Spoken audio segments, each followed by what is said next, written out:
Olá, bom dia. Olá, bom dia. O TN1 fala sobre mais um caso chocante envolvendo violência contra a criança. Uma menina de 12 anos foi estuprada por um detento com autorização do pai dela. A criança ficou grávida. Vingança. O jovem foi morto pelo amigo da namorada. A vítima teria aconselhado o fim da relação. Motoboy de farmácia sai para fazer entrega em condomínio na Serra e desaparece. Ele teria sido torturado no local. Moradores ouviram pedidos de socorro. Você se cansou de limpar as compras de supermercado? Anda esquecendo a máscara e o álcool em gel? Faz isso não, amigo. Pois é, tem alerta importante para você. Os leitos de UTI de Covid estão com ocupação de mais de 80%. Mudança na cobrança automática do pedágio na Rodossol. Quem usa a via precisa migrar para uma nova empresa. Reportagem para dar uma guinada na vida profissional. Se você está desempregado, empreender no Natal pode ser um bom negócio. O TN1 te mostra o caminho. E com vocês a Maia, campeã de surf canino. Ela já conquistou o bicampeonato mundial e está pronta para encarar novas ondas. O TN1 volta já já com esse desafio animal.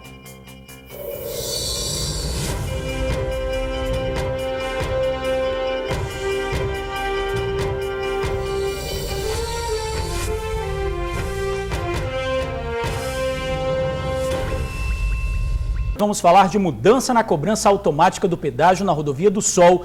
Quem tem tag da Via Expressa vai ter que migrar para uma nova empresa. É isso mesmo, George. A mudança vai ser feita até o final do ano. Mas tem muito motorista desconfiado das ligações feitas para realizar um novo cadastro. Quem passa pela Via Expressa na Terceira Ponte ganha tempo, porque não precisa ficar parado na fila esperando para pagar o pedágio na hora. O sistema é chamado de tag. O aparelho é adaptado na frente do veículo, que é liberado automaticamente. A cobrança é feita todo mês via cartão de crédito, mas a partir do dia 15 de dezembro, a Rodossol não vai mais administrar o sistema. A concessionária explica que a mudança tecnológica seria necessária e, para evitar o alto custo, foi feita uma parceria com uma empresa paulista que atua em todo o país. As antenas já foram instaladas e estão prontas para a transição. Decorrência de uma resolução editada, publicada pela agência reguladora, em que mudou a frequência dos tags. Então, os tags que eram tags ativos de 5.8, agora eles vão ser tags de 915 MHz. 80 mil veículos estão cadastrados aqui na Via Expressa e passam aqui na Terceira Ponte e também na S060 em Guarapari. E de acordo com a Rodossol, esses clientes podem pagar o mesmo valor, não terá taxa extra, a não ser que eles também queiram usar pedágios em outros estados. Pagando uma taxa extra, a princípio no valor de R$ 19,90, o cliente também poderá usar outros serviços. Que continuar usando só a Terceira Ponte e a Rodovia do Sol para pagamento de pedágio em pista automática, ele, com o Sem Parar, ele vai ter as mesmas condições que hoje ele tem na Rodossol, tá? Com o Via Expressa. Não vai ter cobrança de taxa de administração. A novidade deixou um motorista na dúvida se era um golpe ou não ao receber o telefonema de um funcionário da nova empresa. Estou ligando para te informar que a Via Expressa será substituída pelo Sem Parar. Está acontecendo essa migração aí, entendeu? E assim, a gente vai precisar fazer aqui o seu cadastro no sistema do Sem Parar. Ah, presta atenção, rapaz. Você acha que eu sou otário? Vai procurar outro. A Rodossol disse que enviou correspondência aos clientes comunicando a mudança. Esclarece que não é necessário passar número de cartão de crédito durante a ligação e qualquer dúvida, o usuário do sistema TAG pode ligar para a empresa. Tem o contato, sim, feito pelo Sem Parar, eles fizeram o contato, nós encaminhamos aos usuários do sistema Via Expresso uma correspondência comunicando o que aconteceu, o encerramento da Via Expressa, colocando os prazos, apresentando o Sem Parar a eles. Havendo dúvida, os nossos telefones estão à disposição, os nossos contatos estão à disposição, a nossa loja, bem como da rede Sem Parar, porque eles estão, todas as estruturas deles disponibilizadas para dar informação e fazer a melhor transição para o usuário. Gente, mas é preciso estar atento porque os golpes de fato acontecem, né? Então, na dúvida, ligue para o 0800 721 7367. E agora a gente fala de mais um caso de estupro envolvendo criança. Em Linhares, uma menina de 12 anos foi violentada por um detento e engravidou. O crime foi cometido com consentimento do pai da menina, não é isso, Bruno? É isso mesmo, é absurdo, é chocante, é revoltante. O Vitor Zucolotti traz agora as informações. Vitor, bom dia para você. É isso mesmo, Jorge, bom dia para você, bom dia, Bruna, a todos que acompanham o TN1, com consentimento do pai. Né, um caso estarrecedor. A gente vai te explicar melhor a questão do detento. Tanto o pai da menina de 12 anos quanto o amigo dele de 29 anos, eles estavam presos no presídio de Linhares, presídio regional de Linhares, só que eles saíram para a saidinha no dia 7 de setembro, não voltaram mais e foi durante essa fuga, durante o tempo que eles estavam fora do presídio, que esse homem de 29 anos cometeu estupro na menina de 12 anos e o pai ainda consentiu. Se é que a gente pode chamar de pai uma situação dessa. Vamos fazer o seguinte, para entender melhor essa história, a gente vai ver agora o que vai falar o Fabrício Lucindo, delegado, que investigou todo esse caso. Vamos ouvi-lo. Durante esse momento que ele saiu do presídio, ele pediu para que a mãe da menina liberasse, para ele poder acompanhar a filha durante alguns dias que ele estava fora do presídio. A mãe liberou, a criança foi ficar junto do pai. Nesse momento, o pai autoriza que o colega dele, que saiu junto com ele do presídio, tivesse relações sexuais com a menina, de 12 anos. Então, esse rapaz de 29 anos manteve relações sexuais com a menina de 12, autorizado pelo pai de 34 anos. Estupro de vulnerável. Depois de algum tempo, quando a menina retorna para casa, a mãe percebe algumas mudanças de comportamento. Então, ela percebe que a filha relata tudo o que aconteceu. A filha foi encaminhada para o médico, descobriram que ela estava grávida e aí ela procura a polícia. Como esses elementos não retornaram para o presídio, eles estavam foragidos. Então nós fizemos um esforço muito grande de localizá-los, junto com a polícia militar daqui, de São Mateus e de Pinheiros, e conseguimos localizá-los. Prendemos os dois, a polícia militar prendeu os dois em Pinheiros. Durante o interrogatório, ele confessou, o rapaz que abusou da menina, confessou que praticou o crime por algumas vezes. E estão presos no presídio de São Mateus. Pois é, gente, situação complicada, né? Essa menina de 12 anos, depois que foi passar o tempo com o pai, achando que provavelmente ia se divertir, ia matar a saudade, passou por essa situação. Foi estuprada pelo amigo do pai, com consentimento dele ainda por cima. Assim que ela voltou para casa aí, como o delegado falou, a mãe percebeu que ela estava diferente, foi aí que descobriu que a menina estava grávida. O delegado informou, né, os dois, tanto o pai dessa criança quanto o amigo que cometeu estupro, foram presos no dia 22 de outubro, ali na região de Pinheiros, e estão detidos em São Mateus, tá, no norte do estado. Vale ressaltar que o pai da criança, que tem 34 anos, ele já tem passagem pela polícia por roubo, deixa eu só confirmar aqui, roubo, porte ilegal de arma e também homicídios, no plural mesmo. E o amigo, tráfico de drogas e também homicídios. Os dois foram indiciados aí por estupro de vulnerável, eles podem pegar uma pena de 8 a 15 anos de prisão. Agora vocês veem que situação, né? A criança, o pai consente um estupro, uma violação desse tamanho a uma criança, uma menina de 12 anos de idade, que ainda está formando o caráter, né? Que ainda está conhecendo o mundo. Você imagina o trauma que vai ser aí para essa criança viver depois de tudo isso que ela passou. Um detalhe, mais uma vez, na região norte do estado, onde a gente já acompanhou outros casos de estupro de vulnerável, de estupro, de crianças. É isso, Bruna, George, sobre esse caso, essas as informações que a gente tem. Eu volto com vocês no estúdio, daqui a pouco tem mais um caso para falar, tá bom? Valeu, Vitor, obrigado aí pelas informações. Também deveria responder pelo mesmo crime que o estuprador, né, Bruno? Com certeza, sem dúvida. Olha, os ônibus do Sistema Transcol vão seguir sem cobradores até o ano que vem. A Secretaria de Estado de Mobilidade e Infraestrutura decidiu prorrogar a portaria que suspende a atividade dos cobradores e proíbe o pagamento em dinheiro nos coletivos.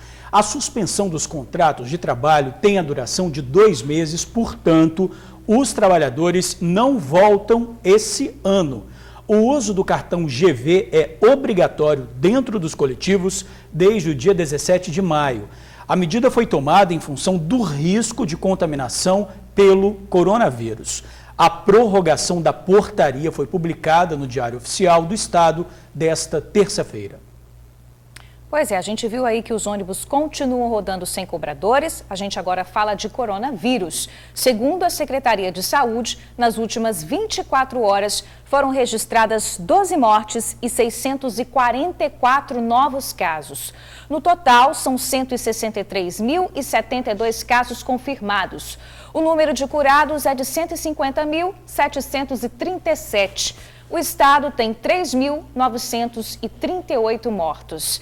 E a Secretaria de Saúde já informou que tem a capacidade de aumentar a oferta de leitos em caso de aumento da demanda, que é o que a gente vai ver daqui a pouquinho, que os leitos de UTI já ultrapassam aí mais de 80% da capacidade. Quer dizer, um crescimento silencioso que as pessoas não estão prestando atenção. Verdade. E olha, morreu ontem o ex-presidente do Tribunal de Justiça do Espírito Santo, o desembargador Frederico Guilherme Pimentel.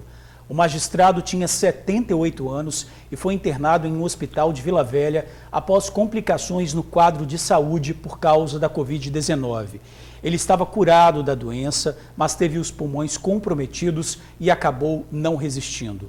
Frederico Pimentel tornou-se juiz em 1994 e presidiu o Judiciário Estadual por um ano entre dezembro de 2007 e dezembro de 2008. Antes disso, foi corregedor-geral da Justiça. A morte do magistrado foi lamentada por colegas de profissão e pela família. Ele deixa esposa, filhos e netos. Pois é, a gente falou agora há pouco que a taxa de ocupação dos leitos de Covid-19 está voltando a preocupar os capixabas. Seria uma segunda onda da Covid-19? O fato é que muita gente achou que já poderia relaxar. Pois é, não pode, não é, Bruna? A contaminação continua. A repórter Vanessa Calmon conversa ao vivo com o médico Henrique Bonaldi, que faz esse alerta pra gente. Olá, Vanessa. Olá, George. Olá, Bruna. Muito boa tarde para vocês e a todos que acompanham o TN1. Gente, não pode relaxar não, viu? Inclusive, em relação à taxa de ocupação, nós chegamos, na última atualização do painel Covid do ES, a 84% de ocupação dos leitos que foram destinados agora, atualmente, para a Covid-19. Então, realmente não há motivo para relaxar. Aqui ao meu lado, estou com o doutor médico intensivista, doutor Henrique Bonaldi. Doutor, o George havia falado sobre uma questão de segunda onda, né? Nós já podemos afirmar, então, que estamos vivendo essa segunda onda? Muito boa tarde para o senhor. Boa tarde a todo mundo, a quem nos vê nesse momento. A definição de segunda onda é essa, né? Quando eu estou aumentando o número de casos que antes eu esperava que não estivesse aumentando tanto. E hoje, de uma forma muito surpreendente, inclusive, a gente tem um aumento de casos considerável. Dá para a gente, pelo menos eu que estou na prática ali no dia a dia, para mim é uma segunda onda clara.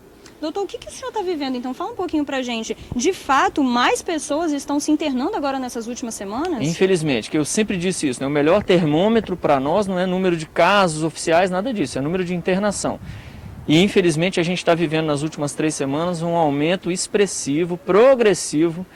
Parece que a sensação que a gente tem é que não vai parar de aumentar a quantidade de leitos ocupados por doentes com Covid. Só para você ter uma ideia, 2, 3 semanas, um mês na verdade atrás, um mês e meio atrás, a gente tinha 3 pacientes de UTI com 4 pacientes de enfermaria. Essa era a nossa realidade. Agora temos 10, 9 de UTI e mais 14, 15, 16 de enfermaria. Então a gente está falando aí do aumento de 300%, 400% do que a gente estava acostumado nos últimos 2, 3 meses. Doutor, infelizmente esse aumento no número de pessoas internadas pode aumentar também o número de óbitos? Sempre, é proporcional, né? Ainda que a gente saiba, eu como cardiologista, estou enxergando o doente um pouco mais fácil. Tá mais fácil de eu descobrir que horas eu entro com tal remédio, que horas eu faço tal terapia, se eu interno ou se eu não interno. Algumas terapias que a gente não usava, a gente passou a usar, isso tem benefício. Outras que a gente usava, que a gente viu que era maléfico, nós tiramos. Mas ainda assim, quando o doente com Covid resolve complicar, a mortalidade ainda é alta, a gente não consegue segurar esse doente vivo e isso é proporcional. A quantidade de leitos que eu ocupo com a quantidade de morte que eu tenho. Ainda é, infelizmente. Doutor, quando a gente fala em ocupação total de leitos que atualmente estão disponíveis para a Covid-19, que a gente fala em 84%, né? Ou seja, a cada 100 leitos, 84 estariam ocupados. Mas a gente vê um mapa de risco que só colocou mais 2 municípios no risco moderado. Então, estamos apenas com 3 municípios atualmente somente no risco moderado e os outros 75 no risco baixo.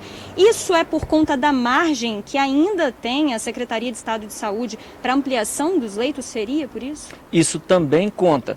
Então, falar de 84% nunca é bom, né? Eu estou perto de 100% do que eu tenho de UTI disponível hoje. Mas a quantidade de leito que eu tenho disponível para tratar esse indivíduo hoje, ela é muito menor do que eu tinha em maio. Em maio, eu peguei para mim UTIs de cardiologia, UTIs de neurologia, UTIs de pós-operatório, porque eu parei tudo, destinei tudo ao Covid, tamanha quantidade de pacientes que eu estava internando. Agora eu não estou vivendo isso mais. Essas UTIs, em sua grande parte, estão devolvidas a cada equipe dessa e estão funcionando. Então são 84%, mais um número menor de leitos disponíveis. Mas é 84%, é preciso que a gente entenda que a gente está beirando 100% do que hoje a gente consegue dar suporte para a população. Isso é expressivo e é importante. Ou seja, doutor, não tem de fato motivo para descuidar, né? Isso pode ser reflexo, ou melhor, deve ser reflexo do comportamento da população nessas últimas semanas? Eu temo que sim, a gente não tem essa certeza absoluta. Não parece ser caso de reinfecção, então a gente não parece estar diante de uma outra cepa, de um outro vírus, mas é verdade, assim, a gente tem descuidado cada dia mais de um ambiente, da necessidade de usar máscara, passar álcool na mão e tudo mais, que é desde fevereiro desse ano. E infelizmente nos últimos 2 meses isso é visto na rua, né? Isso é visível na rua, que a gente descuidou um pouco e talvez a gente esteja vivendo o reflexo desse descuido. Doutor, nós tivemos informação também em relação às escolas. Muitas escolas infelizmente tiveram que fechar, né? Reabriram agora, há 2 meses atrás elas reabriram e algumas escolas já estão fechando por conta de infecção entre os estudantes, entre os professores. Isso também é reflexo desse aumento do número de casos? Muito provavelmente. Vale lembrar aqui que essa questão de escola, com o tanto de segurança que a escola está abrindo, lavagem de mão, checa a temperatura, isola menino, isso muito pouco provavelmente é o motivo disso tudo estar acontecendo. As escolas estão se protegendo muito mais do que eu estou me protegendo na rua, do que eu estou me protegendo na praia, no parque, mas provavelmente esse número vai acabar atrapalhando o funcionamento não só das escolas, mas de shopping, de praça, e a gente pode, infelizmente, viver o que a gente viveu em maio, junho, que é o fechamento de alguns desses setores. Doutor, a capital Vitória chegou um período que chegou a ter 7 dias sem mortes. Infelizmente, com esse aumento do número de novos casos, com essa taxa alta de ocupação dos leitos disponíveis hoje, é uma realidade que a gente pode demorar a viver? Eu espero que não, mas se eu for entender o número da doença, como a doença se comporta, infelizmente, número de casos a mais quer dizer internações a mais, quer dizer indivíduos graves a mais e quer dizer mortalidade a mais. Se isso acontecer, a gente não vai ficar 7 dias sem ver gente morrendo por Covid e provavelmente nós vamos começar a ver gente morrendo de Covid diariamente. Doutor, muito obrigada pela sua participação aqui no Tribuna Notícias, primeira edição. Bom, gente, é esse o alerta que fica, então, mais uma vez, estamos batendo de fato nessa tecla todos os dias, porque é real. Estamos vivendo uma segunda fase, sim, uma segunda onda de infectados aqui no nosso estado de coronavírus, então precisamos tomar os cuidados necessários, usar as máscaras e lavar as mãos, manter também o distanciamento social e evitar aglomerações. Volto com vocês aí no estúdio, George e Bruna. Tá certo, Vanessa. Obrigada, agradeço ao doutor Henrique também. A gente precisa se cuidar, porque não é brincadeira não. Mais de 84% dos leitos de UTI aqui do Espírito Santo estão ocupados. Esse número é alto, sim. Olha, gente, agora a gente fala de uma história trágica na Serra. Um jovem foi assassinado depois de aconselhar a amiga a terminar o namoro. Marlon Ribeiro Nascimento, de 18 anos, foi morto quando seguia para a igreja no bairro Vila Nova de Colares. O crime foi em fevereiro deste ano. Ele foi baleado enquanto esperava o ônibus. O autor dos disparos é Rodrigo Costa de Jesus, de 19 anos. Ele não gostou de Marlon ter aconselhado a namorada a pôr fim na relação do casal. A vítima considerava o suspeito uma pessoa bastante perigosa, o que acabou se confirmando. O suspeito já está no presídio. Foi indiciado por homicídio por motivo fútil e impossibilidade de defesa da vítima. Que história é essa, hein, triste, gente? né, isso? Olha, a polícia falou agora há pouco sobre o assassinato de uma mulher atingida por um vaso sanitário. O crime foi cometido por um adolescente, não é isso, Bruna? Pois é, gente. O Vitor Zucolotti está de volta com esse assunto. Boa tarde mais uma vez para você, Vitor. É isso mesmo, George, Bruna, agora boa tarde para vocês. Situação complicada, crime bárbaro. Esse adolescente de 17 anos pegou o vaso sanitário e tacou na cabeça da vítima, uma jovem mulher que, segundo a delegada aqui, tem entre 18 e 19 anos e atingiu o crânio da vítima diversas vezes. É claro, a vítima não resistiu aos ferimentos. Era a Carolina Oliveira Leal, que é uma jovem aí que foi morta no bairro Castelo Branco, numa casa abandonada. Situação bem complicada e, segundo a delegada, a titular responsável pelo caso, esse jovem teria feito isso em legítima defesa. Que legítima defesa é essa, A gente vai entender agora, que a gente conversou agora há pouco com a Rafaela Guiar, a titular do Departamento de Homicídios e Proteção à Mulher. Dá uma olhada. Na noite dos fatos, ele estava com a namorada, e aí depois ele deu um migué na namorada e foi para uma festa. Na hora que ele foi para essa festa, ele conheceu essa garota e resolveram ficar. Eles já se conheciam porque eram do mesmo bairro. Em dado momento, eles resolveram sair da festa para eles irem para um local para terem mais privacidade, para usarem drogas e ter algum tipo de relacionamento. Acontece que chegando lá, ele acabou que eles usaram a droga e ele argumenta que nesse momento a vítima foi para cima dele com a peça do vaso sanitário e arremessou, porque ela tinha o intuito de furtar o dinheiro que estava na carteira dele. E aí ele acabou cometendo o homicídio, praticando diversos golpes na face dela, tendo destruído tudo. Pois é, situação bem complicada. A polícia já estava desconfiada desse jovem desde o dia que foi até o local do crime, E depois, com as amostras todas, confirmou que esse jovem de 17 anos que cometeu esse crime. E o que chamou a atenção da doutora Rafaela também é a crueldade, a forma com que esse homem falava, que só parou de atingir a garota com a arma com que ele estava utilizando, depois que ele teve certeza que ela estava morta. Ele também disse que ela queria roubar a carteira dele, enfim, inventou um monte de história para tentar aí explicar o inexplicável, essa brutalidade toda. Vale salientar que na época do crime, no dia 4 de julho, esse rapaz tinha 17 anos. Agora que ele foi preso, ele está com 18 anos, só que mesmo assim foi para o IASES e deve responder no máximo por 3 anos, deve ficar no máximo 3 anos no crime aí análogo a homicídio. Se ele fosse preso, tivesse cometido esse crime com a maioridade, a partir dos 21 anos, ele poderia pegar até 30 anos de prisão. Situação bem complicada, inclusive ele não foi preso em Castelo Branco não, morava lá, mas depois do crime, a criminalidade, os traficantes do bairro decidiram tocar ele de lá e ele acabou sendo preso em Maria Ortiz, aqui em Vitória, onde estava na casa de parentes. Para vocês verem o tamanho da brutalidade, um jovem, na época tinha 17 anos, hoje está com 18, mas simplesmente matou porque achou que essa menina ia roubar a carteira dele e achou por direito destruir o crânio dessa garota, a Carolina Oliveira Leal, que na época, segundo a delegada, tinha entre 18 e 19 anos. Bárbaro, Bruna, Jorge, volto com vocês aí no estúdio. Obrigada, Vitor, pelas informações. Muito brutal. O crime é mais um caso de violência contra a mulher, que o que fica pra gente é a sensação de impunidade, Falou muito bem, explicar o inexplicável, uma violência totalmente desproporcional. Nada justifica. Vamos mudar um pouquinho de assunto, gente, respirar um pouco agora. Vamos falar de negócios. É hora de empreender. Tem gente que aproveita a época do Natal para dar vida ao próprio negócio. Você é um deles? Olha, então veja na reportagem de Vanessa Calmon. Faltando pouco mais de um mês para o Natal, a Júlia já começa os preparativos para a divulgação dos doces decorados que vende nessa época. Cones recheados, panetones, chocotones, mini bolo. Os panetones são clássicos, tá? Vendem muito, tanto o chocotone quanto o de frutas.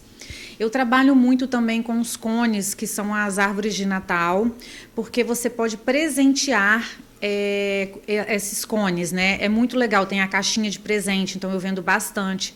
A casinha também, que é um mini bolo, eu vendo muito, até mesmo para empresas que querem dar de presente. Então isso funciona muito.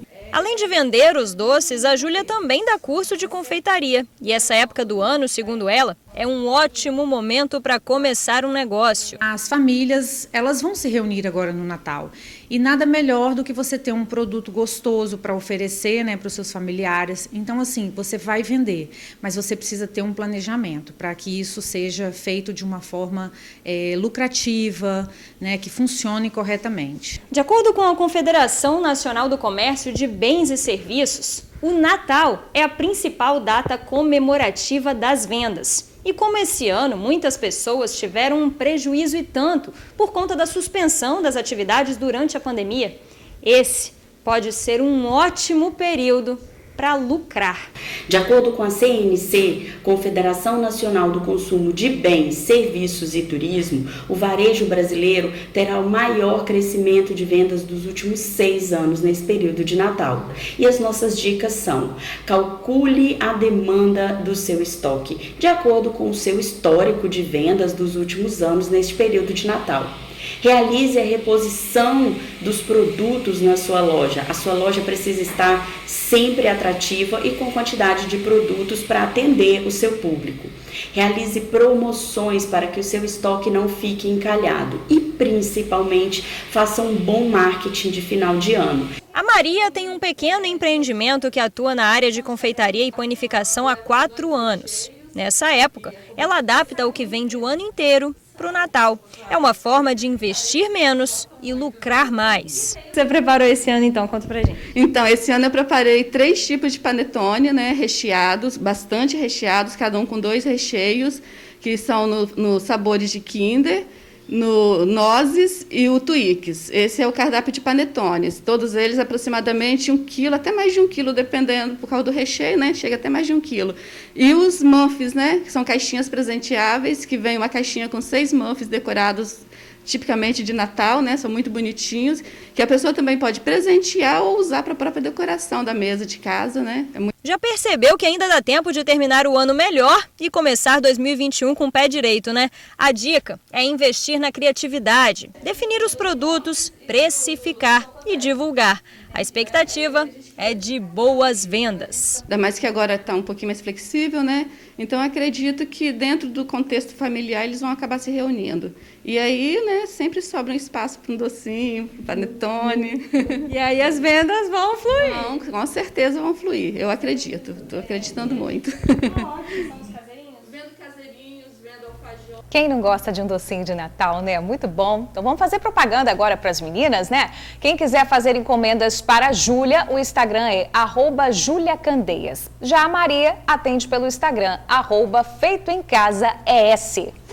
Um motoboy de 27 anos desapareceu depois de receber um chamado e sair para entregar um remédio no bairro Ourimar, na Serra. A família acredita que o jovem foi vítima de uma emboscada. Pois é, a esposa recebeu informações que o rapaz foi torturado por traficantes da região em um dos apartamentos do condomínio. Apenas a moto dele foi encontrada. Emerson de Arruda Vieira, 27 anos, pode ter sido vítima de um crime cruel. Ele estava trabalhando há 2 semanas como motoboy em uma farmácia do bairro Feu Rosa, na Serra, e desapareceu após fazer uma entrega no conjunto Ourimar, no bairro vizinho. Foi ontem pela manhã. A mulher dele recebeu uma ligação avisando do sumiço do marido cerca de 2 horas depois de Emerson ter entrado no local. Um amigo me ligou, falou que falaram com ele que tinham pegado ele e levado para o Bananal. Ela soube ainda que o marido teria sido espancado e estaria preso em um dos apartamentos, sendo torturado, mas nada disso foi encontrado.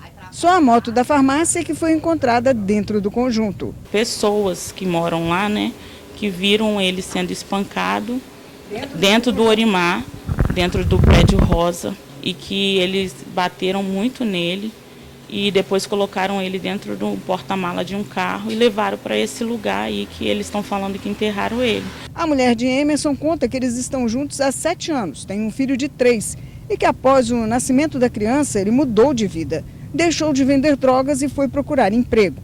Estava satisfeito em ter conseguido trabalhar com carteira assinada, mas revelou à mulher ter medo de fazer entregas em Ourimar. Ele falou que estava com receio, só que ele não falou com os patrões dele, porque ele era novato no serviço, então ele preferiu ficar quieto e ele falou comigo, eu vou trabalhar e Deus vai me ajudar, Deus vai me guardar.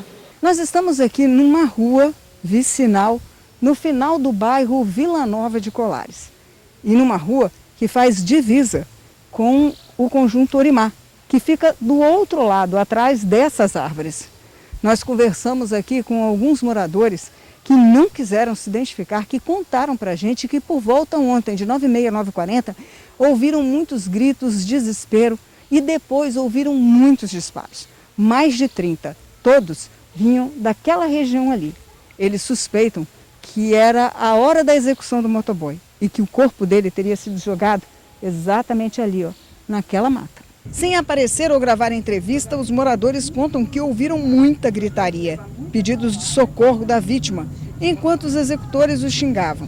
Essas pessoas suspeitam que o corpo tenha sido jogado em meio ao mato, local onde seria comum corpos serem enterrados. Para a esposa de Emerson, o passado dele, ter amigos que seriam rivais à gangue de Orimar, foi a sentença de morte de Emerson. Ele não tinha dívida com ninguém de tráfico de drogas, ele estava trabalhando, pagava o vício dele e provavelmente foi porque ele era amigo de outras pessoas que esse pessoal tinha rivalidade. Só por conhecer, por já ter convivido com essas pessoas, ele ficou marcado. Sim, eles são covardes. A Polícia Militar diz que ontem pela manhã recebeu uma denúncia anônima de que tiros foram disparados dentro do condomínio Orimar. Porém, uma equipe realizou o patrulhamento e nada foi constatado. À tarde, uma nova denúncia foi feita, relatando que indivíduos estavam enterrando o corpo de um homem no bairro Orimar. Que isso, gente. Olha, militares foram novamente ao local, mas por se tratar de uma área de mata, de difícil localização e por falta de informações, o suposto corpo não foi encontrado. A Polícia Civil pede que a família denuncie o caso para que as investigações sejam iniciadas. A gente já mostrou aqui, não é, Bruna, várias situações ali naquele condomínio. Verdade. Não é de hoje que a bandidagem toma conta daquilo ali, então é importante que se faça realmente uma investigação, que se realmente se cobre, para que esse caso não seja mais um que caia aí no esquecimento. Com certeza, ali é um local onde moram muitas famílias de bem também, né?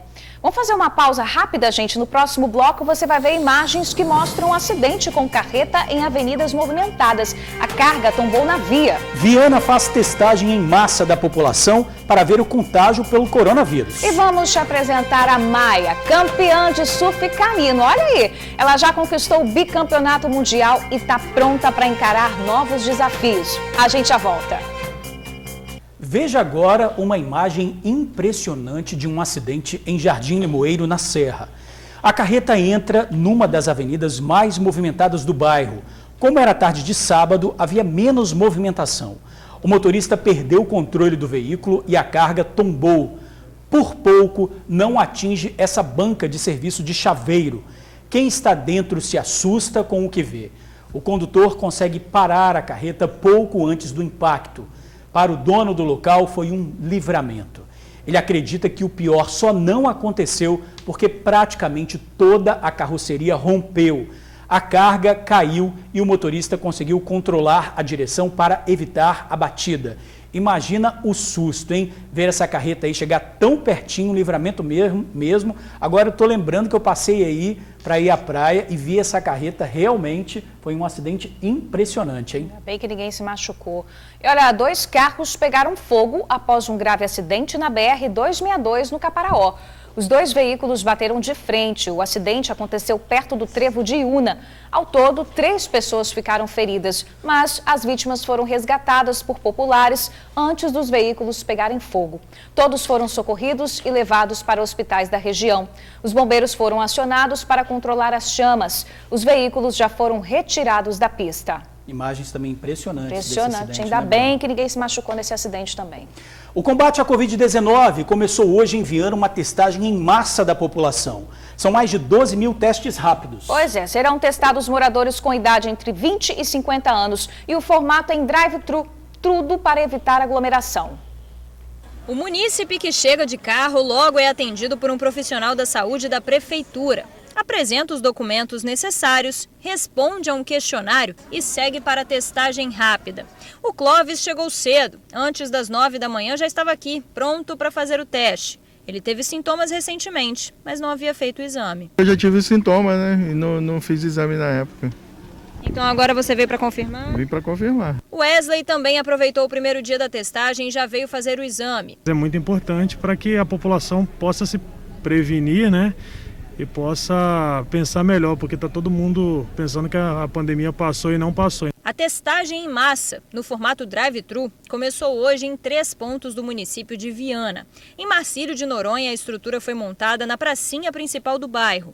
A testagem é para munícipes de 20 a 50 anos. O nosso público com maior casos, né, de pessoas com positivo, que é o grupo entre 20 e 50 anos, justamente o grupo que circula mais, é o grupo mais ativo, que mais sai de casa, que está mais ativo no trabalho. O município tomou a iniciativa de estar testando a população entre 20 e 50 anos como medida de conhecimento, bloqueio, a gente promoveu o bloqueio, né, da doença, a gente isolar essas pessoas, para que a gente possa fazer o monitoramento e os encaminhamentos necessários desses casos. Dos mais de 163 mil casos confirmados de coronavírus até o momento aqui no Espírito Santo, quase 2.300 foram registrados aqui no município de Viana e 75 pessoas perderam a vida. Até setembro, o município vinha em ritmo de queda no número de casos, mas em outubro esse número voltou a crescer. Por isso, a prefeitura tomou a iniciativa de fazer essa testagem em massa. O teste sai em 15 minutos, as pessoas sintomáticas já estarão sendo orientadas e encaminhadas aos nossos serviços de saúde, considerando a condição de saúde que ela se apresentar aqui. O sistema de testagem drive-thru vai de 8 da manhã às 5 da tarde e foi pensado para evitar aglomeração. Por isso, só serão testados os munícipes que estiverem de moto ou carro. Além disso, tem que trazer comprovante de residência e cartão do SUS e estar na faixa etária permitida. A testagem vai até o dia 20 de novembro e a expectativa é de que o município realize até 12 mil testes rápidos. Além de combater o avanço da doença, o objetivo é também conscientizar a população. A gente vê as notícias aí de forma global, vê que o número de casos vem aumentando, o número de mortes vem aumentando. Aqui no Espírito Santo mesmo, a gente vê que o número de casos está aumentando muito rápido e eu acho que a melhor precaução é essa, é se prevenir e as pessoas terem um pouquinho mais de consciência, né? Pensar mais no próximo, ter mais empatia, porque as pessoas acham que já passou e não passou. Bacana, né, gente? Os testes são realizados na Praça Marcílio de Noronha, no Parque Linear Vila Betânia e no Parque de Exposições Viana Sede até o dia 20, das 8 da manhã às 5 da tarde. A Marinha concluiu o inquérito do acidente de lancha que matou a universitária em Vitória. Bruna França Zoca estava na embarcação com o noivo e amigos quando a embarcação bateu na estrutura de aço, onde navios ficam ancorados. Com o impacto, a lancha ficou destruída. 3 pessoas ficaram gravemente feridas e Bruna morreu na hora. Ela era noiva de Silvino Pinafo, empresário e dono da embarcação. O inquérito apurou as causas e possíveis responsabilidades pelo ocorrido, mas a Marinha não deu detalhes do que foi constatado no documento.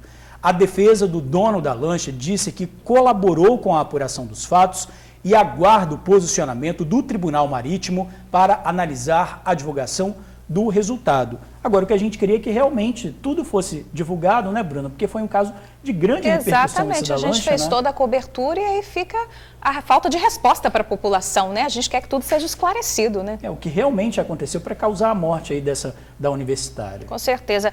Jorge, vamos dar uma olhadinha nos destaques do Jornal A Tribuna de hoje. Vamos. Tem um destaque aqui, gente, de espera de até 4 horas por atendimento. Isso está acontecendo do pronto atendimento de Vitória, que alegou uma grande procura na unidade. Tem uma foto aqui mostrando que em um dos dias a espera era de 129 pessoas que estavam aguardando ali para serem atendidas. Pois é, Covid, né? Olha só, tem que ter atenção. Muita atenção.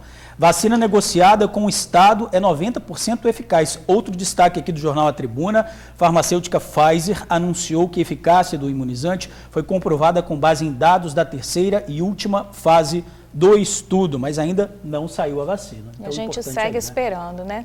Pois é. Vamos ver então mais destaques do jornal?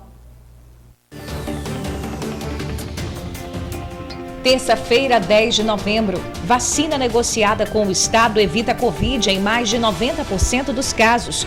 Na foto principal, Flar quer Ceni contra São Paulo amanhã. E a tabela do segundo turno do Brasileirão. INSS confirma perícia pela internet a partir de segunda. Foragido da polícia estupra a menina de 12 anos com autorização do pai dela. Urnas prontas para serem distribuídas. E ainda destaque no jornal A Tribuna. No caderno AT2, a atriz Vanessa Gerbelli. Com meu filho, aprendi a não me atropelar. Traficante preso após briga em boate e tiros na Praia da Costa. Vai faltar matemático no país.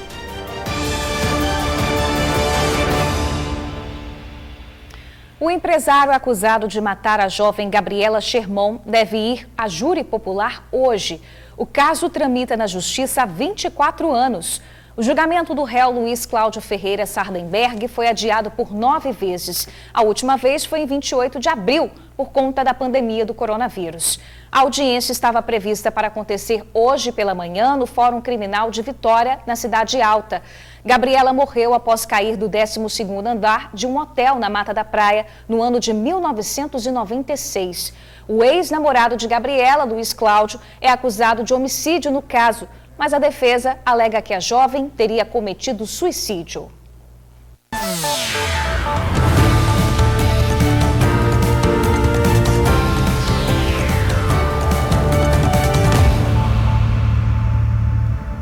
Faltam 5 dias para as eleições municipais. Vamos ver como está a agenda dos candidatos à Prefeitura da capital. Pasolini do Republicanos, sessão ordinária na Assembleia Legislativa. João Coser do PT, reunião Frente Capixaba de Artistas e Produtores Culturais e caminhada pelo Centro de Vitória. Neuzinha do PSDB, sessão ordinária. Gandini do Cidadania. À tarde, reunião da Comissão de Constituição e Justiça da Assembleia Legislativa e sessão ordinária na Assembleia. À noite, reunião com a coordenação de campanha. Gilbertinho Campos do PSOL, feira de andorinhas e caminhada pelo bairro. Sérgio Sá do PSB, caminhada, encontro final da Orla de Maria Ortiz. Bandeiraço em São Pedro e reunião com apoiadores. Nami Schecker do PCdoB. À tarde, caminhada na Enseada do Suá, Camburi e bairro República. E à noite, Centro e Costa Pereira. Ralfer Luide, do PL. À tarde, bandeiraço no centro. E à noite, reunião online com eleitores.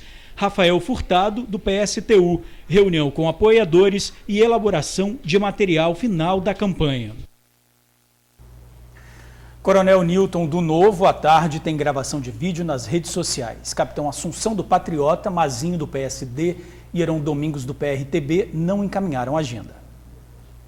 E em instantes, aqui no TN1, corpo de jovem é encontrado com marcas de tiros em rua deserta, no bairro Porto de Cariacica. E novo alerta de temporal de chuva com granizo no Espírito Santo. A gente já volta. TN1 de volta. O corpo de um jovem foi encontrado com marcas de tiros numa rua deserta no bairro Porto de Cariacica. O crime teria acontecido de madrugada, já que os moradores disseram ter escutado disparos. Mas só hoje cedo a PM foi acionada. O jovem usava uma touca, o que pode indicar que ele voltava do trabalho quando foi assassinado. O corpo do jovem foi encontrado em uma rua que dá acesso ao bairro Porto Belo, em Cariacica. O jovem aparentava ter entre 16 a 18 anos. Foi atingido com vários disparos na cabeça. O crime teria acontecido no início da madrugada. Foi por volta de 1h da madrugada que moradores ao redor ouviram vários disparos. Mas o corpo só foi encontrado de manhã. Do rapaz, nada de valor foi levado. O relógio e o cordão ainda estavam com ele. Curioso é que o jovem tinha uma touca descartável na cabeça, como se estivesse trabalhando. Ao lado do corpo havia ainda uma marca de pneu, como se alguém tivesse pressa para sair dali.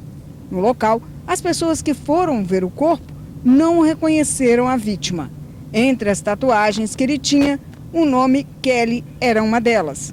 O corpo foi recolhido ao DML. O motivo e a autoria ainda serão investigados. Pois é, gente, até o momento, nenhum suspeito do crime foi preso. Olha, terça-feira com tempo instável agora à tarde. O tempo abafado provoca pancadas de chuva na região sul e também, Bruna, na região serrana. De acordo com o Incapé, não chove nas demais áreas e os ventos sopram com intensidade moderada no litoral. Na Grande Vitória, poucas nuvens e calor. Não há previsão de chuva e temperatura máxima de 32 graus. Pois é, já o Instituto Nacional de Meteorologia faz alerta de tempestade e chuva de granizo para 40 cidades capixabas. O volume de chuva pode chegar a 50 milímetros, com previsão de ventos fortes e risco de queda de granizo. O alerta vale para cidades das regiões Sul, Serrana e aqui na Grande Vitória. Fica alerta aí, isso mesmo. Olha, gente, vamos mudar agora de assunto. Ela já conquistou o bicampeonato mundial de surf, é fera. Começou a treinar bem novinha, bem pequena. A gente está falando da Maia, a cadela surfista capixaba. Isso mesmo, e olha, agora a Maia vai enfrentar um novo desafio. Vai participar do primeiro campeonato virtual de surf canino do Brasil. Veja na reportagem de Vanessa Calmon.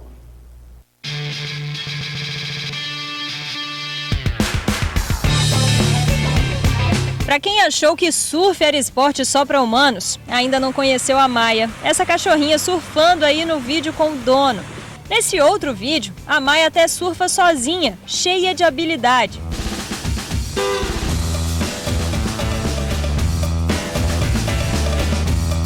Maia é uma cadela de 4 anos. O Gilson pegou a Maia quando tinha apenas 45 dias e desde então o maior hobby da Maia foi se aventurar na água. Primeira vez que eu levei na praia, com 3 meses, né, depois das vacinas, ela já subiu na prancha atrás de mim e me segue até hoje. Gilson é surfista e pegou a Maia justamente para treiná-la para o esporte. Não é que deu certo? A Maia se desenvolveu tão bem na prancha que já participou de 2 campeonatos mundiais com o dono. Nós já fomos para o campeonato mundial na Califórnia 2 vezes, 2018 e 2019, onde nós temos 2 títulos mundiais. Em breve, Maia vai disputar mais um campeonato de surf pelo Espírito Santo. Vai ser o primeiro campeonato de surf virtual canino no Brasil. O resultado sai no dia 29 de novembro. E até lá, os donos dos cães vão enviar vídeos dos bichinhos fazendo manobras. E esses vídeos serão avaliados para o resultado final. Vai ser o primeiro brasileiro de surf dog, né? Que tem que mandar os vídeos, né? São 4 ondas surfadas, eu e ela, e uma onda que é a Expression Session, onde ela surfa sozinha. Então tem que mandar os vídeos até agora, o dia 15, onde nós gravamos o vídeo aqui na Serra, que tem uma onda mais cheia, uma onda melhor para o surf dog. A expectativa está boa, tá? Nós gravamos umas ondas muito boas, tá? Eu com grande chance de ganhar e levar esse título e trazer aqui para o estado do Espírito Santo.